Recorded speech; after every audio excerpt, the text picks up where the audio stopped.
San Rafael. Hola, ¿qué tal? Buenas tardes. Sí, bien pronunciado. Giles, con E al final, pero bien pronunciado, así que está todo bien con eso. Bueno, muchas gracias por la invitación. Bien. Bueno, Gabriela, a ver, la idea es hablar de este borrador de la nueva ley de educación que el gobierno provincial o está haciendo circular ya. Hay gente desde el SUTE, por ejemplo, sobre todo, que está denunciando que se está convocando a los maestros afines y demás, y que la gran parte de los docentes rechaza este proyecto en realidad.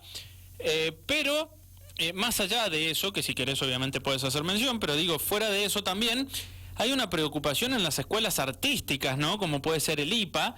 Por eso te hemos llamado a vos para que nos comentes por dónde pasa la preocupación en el marco de este borrador de la nueva ley de educación que está el gobierno provincial queriendo impulsar, ¿no? Sí, bueno, en realidad hay como, si bien hay diversas miradas, el enfoque de los docentes es más o menos el mismo respecto al no tratamiento del borrador con la premura con lo que se pretende tratar. Ese, digamos, es más que nada el punto de quiebre.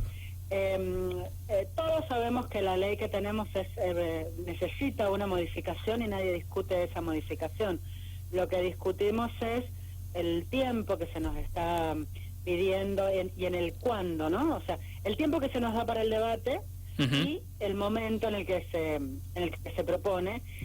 Y hoy hablaba con otros colegas de ustedes esto de que cuando hablamos de que no es feliz el tiempo al estar la convocatoria en época de pandemia, no hablamos de la virtualidad, sino que hablamos de un momento en el que hacia el interior de los hogares estamos en una situación de crisis, donde los docentes nos hemos puesto, digamos, al hombro el desarrollo educativo, donde en todos los niveles y modalidades los profesores y los maestros, los docentes, las docentes en general, han tenido que adaptar una cuestión presencial a un formato virtual cuando no estábamos preparados para esto. Esto ha generado una serie de, digamos, de movimiento que no estaba previsto en la forma de dar clase.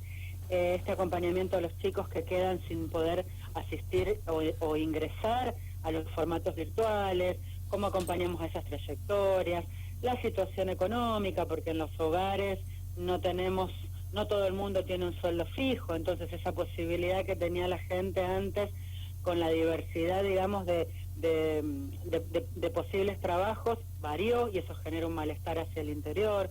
Los docentes no hemos tenido un equiparamiento salarial, hemos sido postergados en el aguinaldo. Ahí hay como una serie de cuestiones que suman a que no sea el momento propicio y tiene que ver también con la época del año, el cansancio, todo este tipo de cosas que hace que tengamos un momento bastante agotador al momento de sentarnos y analizar algo que es tan profundo y vital como ser un cambio de ley y este contexto no acompaña, ¿no? Básicamente eso.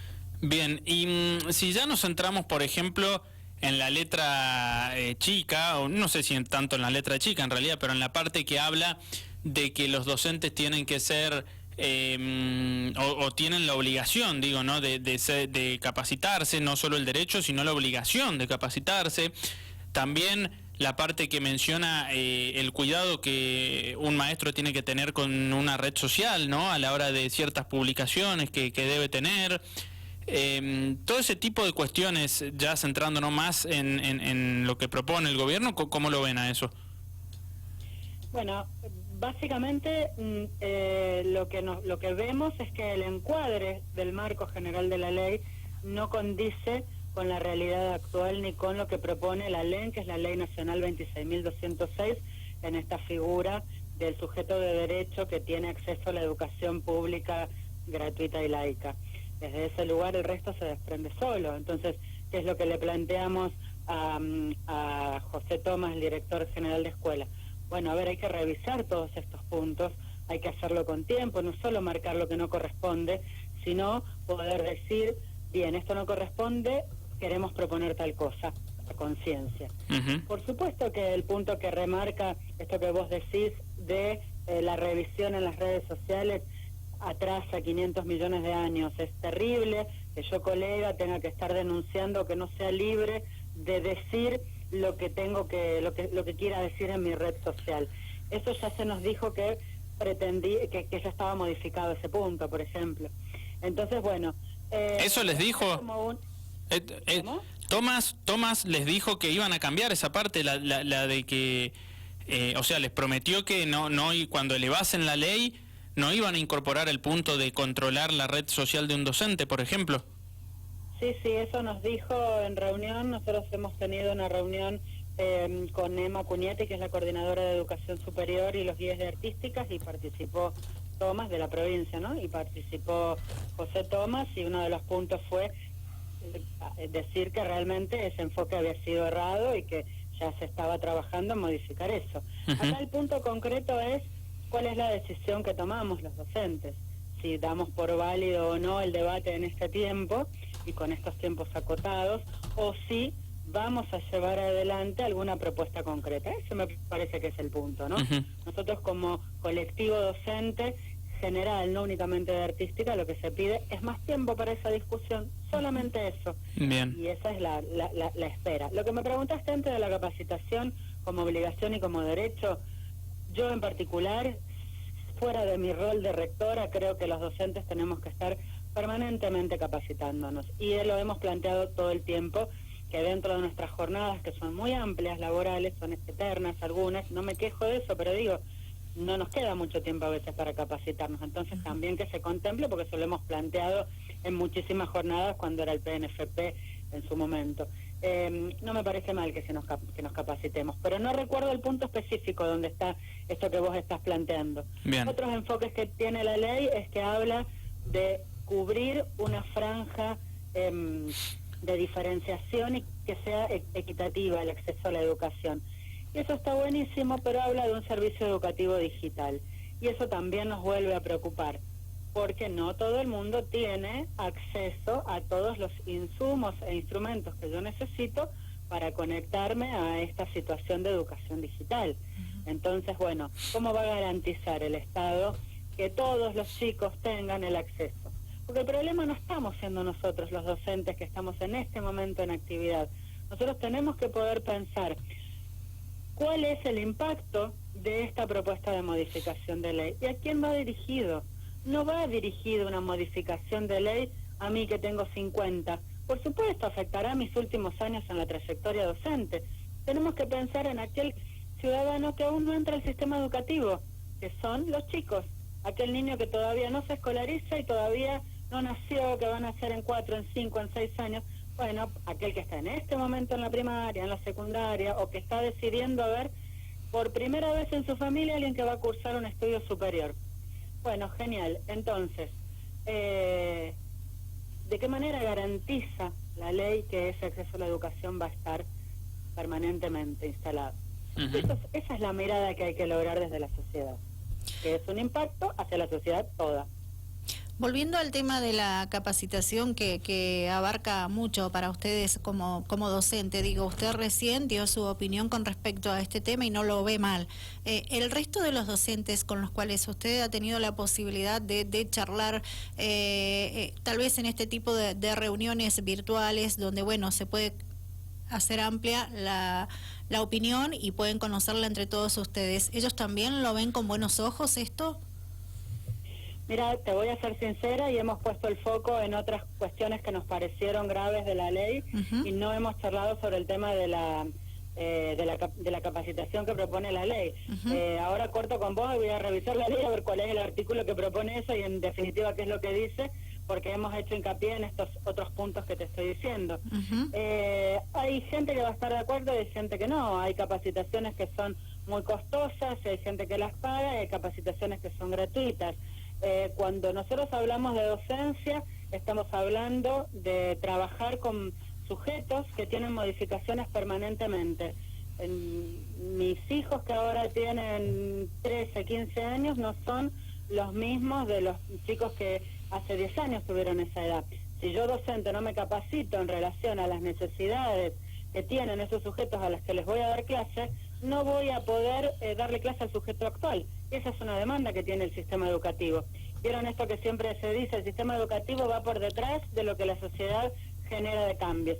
Sí, bueno, porque nos ayornamos una vez que la sociedad hizo los cambios. Si los hiciéramos nosotros antes a las propuestas, los impondríamos. Sin embargo, el sistema educativo tiene que ir generando estos cambios en base a lo que socialmente se demanda. Social, económica y política, ¿no? Entonces me parece que no está mal, pero te repito, en los grupos en los que he estado trabajando no hemos prestado atención y no hemos debatido respecto a ese punto de la capacitación que vos me mencionás. Bien. Así que no te puedo decir porque hemos puesto el foco en otras cosas. Por ejemplo, lo de las escuelas artísticas que me preguntabas antes, sí.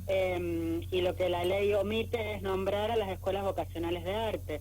Entonces, eso es un punto que nos parece... Pero ¿y qué implica que no se nombre a las escuelas orientadas en arte? ¿Cuál es el miedo, la preocupación o como quieran llamarle, de que no esté incluida, que deje de ser educación pública? ¿Ese es el miedo? Mira, en realidad no son escuelas orientadas en arte. Las escuelas orientadas en arte suelen ser los secundarios que tienen orientación en comercial, en qué sé yo, en turismo, en economía, en humanidades, en lo que fuera. Estas son las escuelas vocacionales de arte, que van fuera de lo que es la escuela formal, por decirlo de alguna manera, graduada, como estamos acostumbrados de la escuela pública, que vos arrancás primer grado y terminás séptimo grado y demás, sino que acompaña las trayectorias como escuelas vocacionales de arte. Existen en la provincia, creo que desde el 50 y pico, hace 70 años más o menos, 60 años que están en la provincia. Acompañan el desarrollo de gente que a lo mejor no pudo acceder a determinada formación. Cuando yo la corro de lo que es Dirección General de Escuela, la dejo sin cobertura dependiente del Estado. Y pretenden, ¿qué significa que no las mencionan? Y lo que yo omito mencionar, puedo hacer que de golpe no esté más. Entonces, hemos pedido que, por favor, se le dé a las escuelas vocacionales de arte el espacio que merecen tener con nombre dentro de la ley y que no se pretenda municipalizarlas. Ese es el miedo. Ese es el miedo. Ese es el miedo, que se intente municipalizar las escuelas de arte, o las escuelas artísticas, sería. Las escuelas vocacionales de arte. Las escuelas vocacionales de arte, esa es la preocupación, digamos, que por ahí el gobierno las quiera municipalizar, estatizar, o sea. No, estatizar no, porque son estatales. Bien. Por ejemplo, los CEOs, que son, por ejemplo, los jardines maternales que son estatales, dependen de la municipalidad. Todos los colegas que trabajan en los CEOs tienen otros sueldos distintos a los que tenemos nosotros, son algunos contratados, los despiden sin el proceso que tendrían si dependieran de Dirección General de Escuelas, están precarizados en su contratación. Entonces, si yo municipalizo, le estoy quitando derechos a todos los colegas que trabajan en las escuelas vocacionales de arte. Bien. Entonces, esto es importante tener en cuenta, que los colegas que trabajan en las escuelas vocacionales de arte tienen que concursar para tomar las horas, hay un valor hora que, si me lo preguntas ahora, no recuerdo cuál es el valor hora de primaria, secundaria y superior, pero es fácil, hay que buscarlo en cualquier lugar y aparece, digamos, en el portal podría ser, o en cualquier lugar de internet debe estar el valor exacto, o preguntarle al SUTE, porque yo no lo recuerdo en este momento. Bien.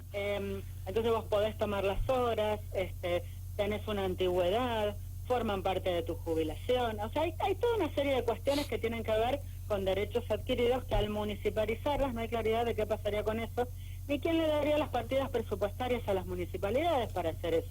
Bien. Entonces, nos preocupa, por supuesto que nos preocupa. Con escuelas que tienen tanto recorrido, además, ¿no? Hablamos de 60 años más o menos de trayectoria de las escuelas vocacionales de arte en toda la provincia. Rondan más o menos las 29 o 30 escuelas. Es mucho. Sí. Es muy grande la franja etaria que va a las escuelas. Van desde niños de primaria hasta adultos. Bien. Es importante la función. Gabriela Gile, rectora del IPA, del Instituto Profesorado de Arte, con ella estamos hablando. Bueno, y en el contexto de todo esto, ¿no? Digo, de este borrador de la nueva ley de educación que ha propuesto el gobierno, y ustedes, bueno, está clara la postura en base a todo lo que nos has manifestado, pero más allá de eso, Gabriela, digo, el presente hoy, del IPA, ¿cómo es en el contexto de todo esto, no? Los docentes, usted como rectora, usted es rectora, pero no sé si es docente también, le pregunto.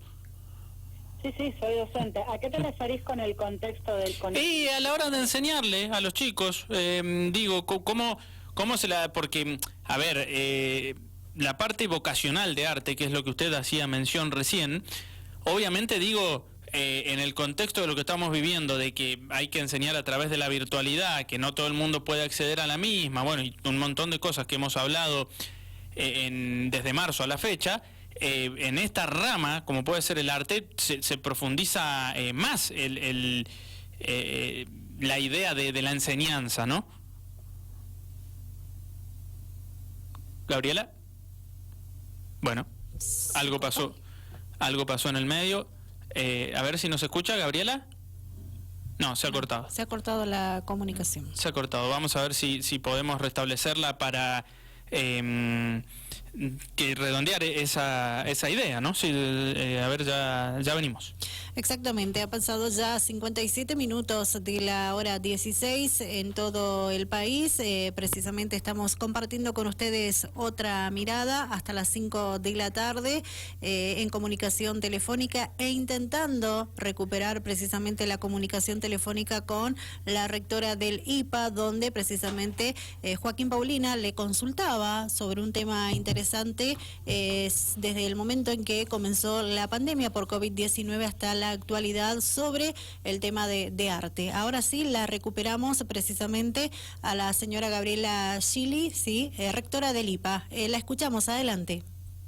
Sí, le preguntaba a tu compañero a qué te referías con el tema de cómo venimos desarrollando las clases. Sí, yo lo que le quería consultar era, sí, más o menos eso, pero a ver, el arte, las escuelas vocacionales de arte como el IPA, calculo que les es más complejo la enseñanza a través de la educación en forma virtual, ¿no? Porque digo, es un condimento más que complica la enseñanza para el docente, ¿no? Sí. Está bueno aclarar que, por ejemplo, lo que es artística, hay diferentes tipos de escuelas. Nosotros somos un profesorado de arte, no somos una escuela vocacional, o sea que nosotros formamos docentes de arte que pueden trabajar y pueden con su título trabajar en nivel inicial, primaria, secundaria, escuelas artísticas vocacionales de arte y demás, escuela de educación especial y demás, o sea que somos un profesorado. Pero lo que vos planteás es tal cual. Lo que en el IPA se cursan cinco carreras, 4 profesorados y una tecnicatura. Los 4 profesorados son de danza, música, teatro, artes visuales, y la tecnicatura es en gestión cultural y economía de la cultura.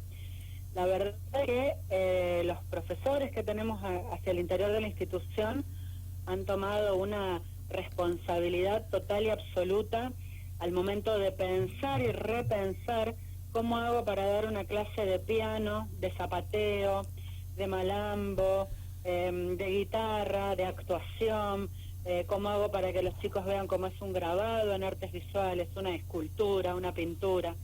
Es decir, todas y cada una de las carreras, con los espacios de los talleres, mis colegas se han puesto a resignificar esos espacios para poder llevarlos adelante en la virtualidad. Y lo han logrado. Nosotros en este momento hemos tenido un trabajo, te diría casi personal, con los estudiantes, viendo que estén conectados, preguntando a ver qué les pasaba, si necesitaban qué tipo de acompañamiento. En el caso de los chicos que no tenían computadora o insumo, tenemos muy pocos insumos en el IPA en cuanto a tecnología, pero las netbooks que teníamos las hemos dado en comodato a los chicos para que puedan llevar adelante el tema de conectarse y demás. En fin, qué sé yo, la verdad es que el IPA viene trabajando muy pero muy bien, con un esfuerzo muy importante al momento de pasar esta pregunta que vos haces, el lenguaje artístico a la virtualidad. Exacto. Gracias, Gabriela, por la comunicación, ha sido muy clara, muy amable por atendernos. Te agradezco muchísimo. Bueno, nada, siempre a disposición y agradeciendo, digamos, estos espacios que permiten aclarar por ahí un poco de qué estamos hablando los docentes cuando salimos a manifestar alguna preocupación o demás. Así que es muy importante el espacio que ustedes dan en el medio como para poder habilitar este diálogo, ¿no?, que hemos tenido. Han sido muy amables ustedes también. Bueno. Bien, buenas tardes. Gracias, hasta luego. Gabriela Gille, ¿no? Rectora del IPA, del Instituto Profesorado de Arte, habló en Dial Radio TV y Radio Rivadavia, San Rafael también.